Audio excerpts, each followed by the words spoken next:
जब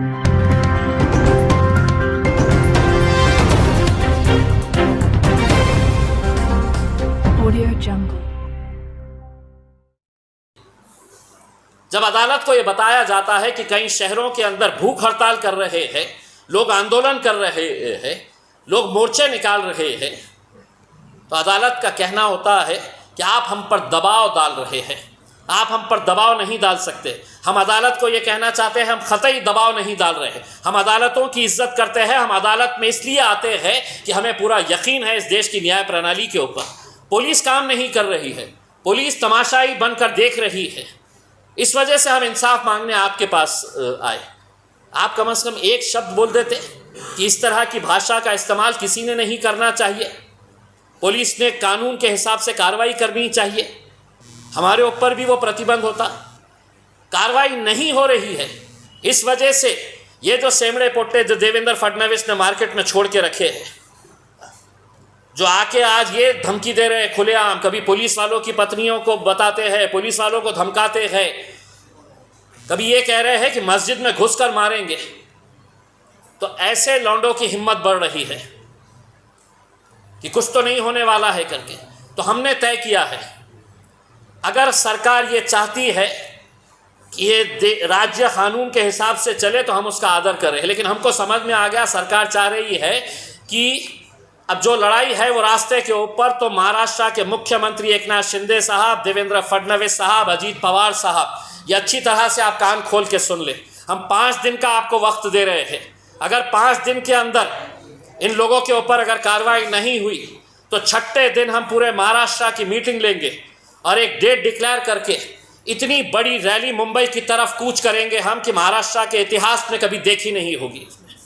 और हम वहाँ पर आके कोई हंगामा नहीं करेंगे।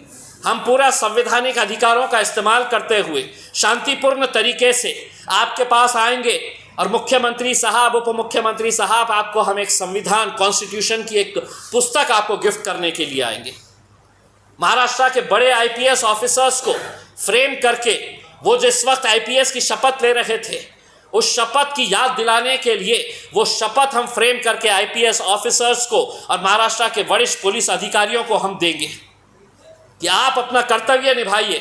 ये सरकारें आएगी, ये जाएगी, लेकिन कहीं ना कहीं आज इस राज्य के अंदर जो हालात पैदा हो रहे हैं, इसके लिए कौन जिम्मेदार है? सिर्फ अपनी कुर्सी बचाने के लिए आप आम लोगों को लड़ाना चाहते हैं, आप दंगे भड़काना चाहते हैं, कोई कार्रवाई नहीं करेंगे। 58 एफआईआर होने के बाद मैं तो अपील करूंगा लोगों से, अब कहीं पर कुछ होता है तो कोई ज़रूरत नहीं एफआईआर करने की। महाराष्ट्र की सरकार ने हमको संकेत दे दिया है कि तुम्हारी एफआईआर सिर्फ हम कागज़ काला करने के लिए करेंगे, लेकिन कार्रवाई नहीं करेंगे। जो कार्रवाई करनी है तुम्हें सड़क के ऊपर आओ और करो, तो वो कार्रवाई करने के लिए भी हम तैयार हैं। 5 दिन का वक्त है। इस 5 दिन के अंदर अगर नहीं करते हैं तो हमारी भी तैयारी है, हम आएंगे, मुंबई की तरफ कूच करेंगे। एक तो ये जो गुंड प्रवृत्ति का ये जो बदमाश आदमी है, जो भगवा चोला पहना हुआ है, उसको हम ये बताना चाहते हैं कि तूने जब अपने प्रवचन के दौरान इस्लाम मज़हब और हमारे नबी की शान के अंदर गुस्ताखी की, तो हमें पूरा मालूम है कि तूने महाराष्ट्र हुकूमत में आला दर्जे के ऊपर बैठे हुए वो अधिकारियों के बोलने के ऊपर, वो नेताओं के बोलने के ऊपर तूने ये किया। वो कर तो लिया और उसी दिन तुझे आके पीठ थपथपा दी गई कि तूने कितना अच्छा काम किया है, तेरा बाल भी हम बाका नहीं होने देंगे, तुझे सिक्योरिटी प्रोवाइड करेंगे। मैं महाराज को अलर्ट कर रहा हूँ, हम तो कुछ नहीं करेंगे क्योंकि हम इस मुल्क के संविधान के ऊपर, न्याय प्रणाली के ऊपर यकीन करते हैं। लेकिन महाराज अपने ही लोगों से थोड़ा सा सतर्क रहो, क्योंकि हो सकता है कि तेरी जान के पीछे भी पड़ जाए, तुझे भी ख़त्म कर डाले तेरे अपने लोग। तो अपने आप को एहतियात में रख। मैं तो महाराष्ट्र सरकार को विनती करूंगा कि इसको Z+ सिक्योरिटी दो, क्योंकि ये टपक गया तो तुम हमारे ऊपर इल्ज़ाम लगा देंगे। जितनी सिक्योरिटी दे सकते हैं इसको दो, क्योंकि तुम अपनी कुर्सी बचाने के लिए किसी भी घटिया हरकत को अपना सकते हैं, ये तुमने साबित कर दिया है। इसलिए मैं ये मवाली को अलर्ट कर रहा हूँ कि आप थोड़ा सा अलर्ट रहिए।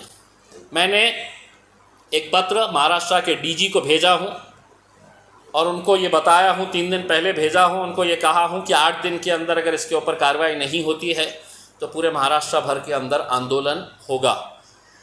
सिर्फ इतना कहना चाहूँगा कि बम्बई में मुसलमानों के नेताओं ने एक अपनी आदत बना लिए है कि रामगिरी महाराज हमारे हुजूर की शान में कुछ बोले या मस्जिदों में घुसकर मारने की कोई धमकी दे या गाजापुर के अंदर हमारे घरों में घुसकर हमारी माँओं और बहनों के साथ जो हरकत हुई है, तो इन्होंने सिर्फ ये काम किए हैं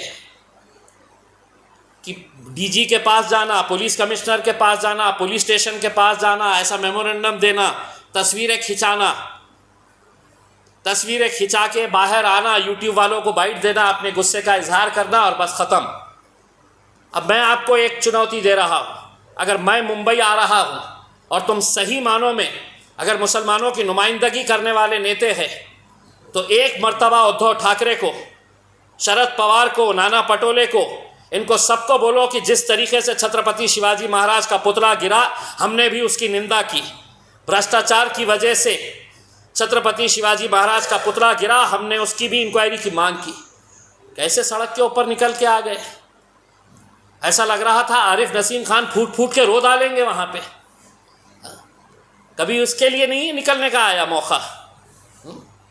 कभी दिल में ये एहसास नहीं हुआ कि मेरी नबी की शान के अंदर गुस्ताखी हुई है, मैं मेरे नेताओं को बोलूँगा कि चलो एक दिन हम भी बैठेंगे करके। क्या सिर्फ मुसलमानों के ठप्पे चाहिए इलेक्शन के वक्त, सिर्फ वोट चाहिए?